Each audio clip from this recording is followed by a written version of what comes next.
गणेशाय नमः। उवाच प्रणम्य शिरसा देवं गौरीपुत्रं विनायकं भक्तावासं स्मरे नित्यम् आयुष्कामावसिद्धये।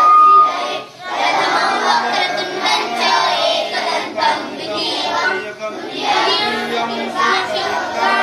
गजवक्त्रचतुर्भुजं लम्बोदरं पंचमं षष्ठं विघ्नेश्वरं सप्तमं विघ्नराजेन्द्रं पूर्णवर्णं दशाष्टमं नवमं बालचन्द्रं च दशमं तु विनायकम् एकादशं गणपतिः द्वादशे तु गजाननः द्वादशे तानि